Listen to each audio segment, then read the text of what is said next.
I'm smoking hot. Yeah, that's right. I'm pretty much the cutest thing you've ever seen. Go ahead, bask in the glow of my beauty. It's okay, look is free for everyone.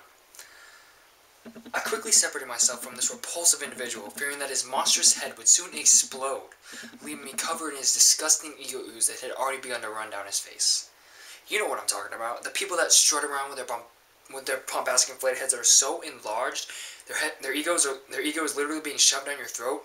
I mean, it's because of these very people that our society has conjured this idea that letting your ego blossom is only done by the pompous. But we forget the importance of having an ego.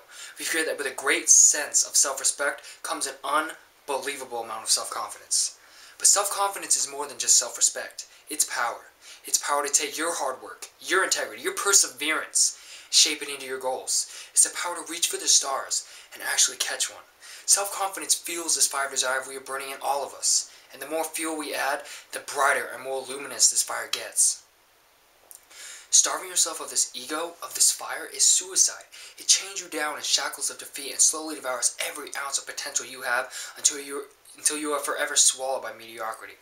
Being egoless paralyzes you to your very soul until you drown at the sea of similarity.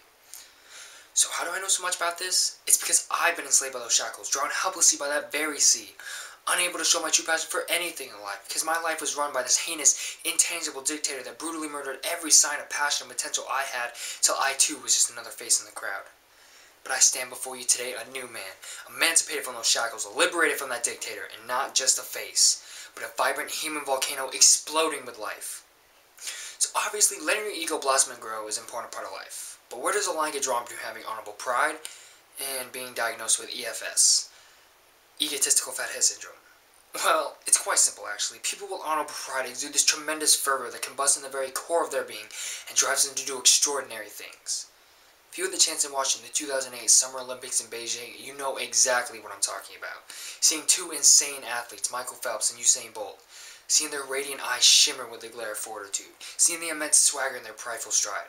I mean, this was no arrogant ego at work. This was a look of pure self-confidence and a strive for dignity. On the other hand, people with EFS are the epitome of vaingloriousness. They only care about themselves and would sooner marry themselves than their one true love. Gaston from Beauty and the Beast is without a doubt the worst case of EFS I have ever seen. I mean, he is, as Belle would put it, positively primeval. I mean, he sings a song about how great he is for crying out loud, strutting around that bar, bellowing at the top of his lungs, "I'm especially good at expectorating," which, by the way, is spitting.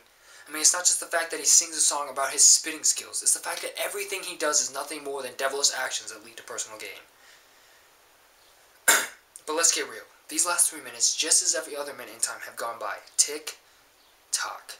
Not utterly changing the world around you, nor shaking the very foundation you stand on. But if anything, I pray that we heed the words of Marianne Williamson and let them forever resonate within us, using them as gasoline for our fires. We ask ourselves, who am I to be brilliant, gorgeous, talented, fabulous? Actually, who are you not to be? Your playing small does not serve the world. There is nothing enlightened about shrinking so that other people won't feel insecure around you. We are all meant to shine as children do. And it's not just in some of us, it's in every single one of us. And if we let our own light shine, we unconsciously give other people permission to do the same. As we are liberated from our own fear, our presence automatically liberates others.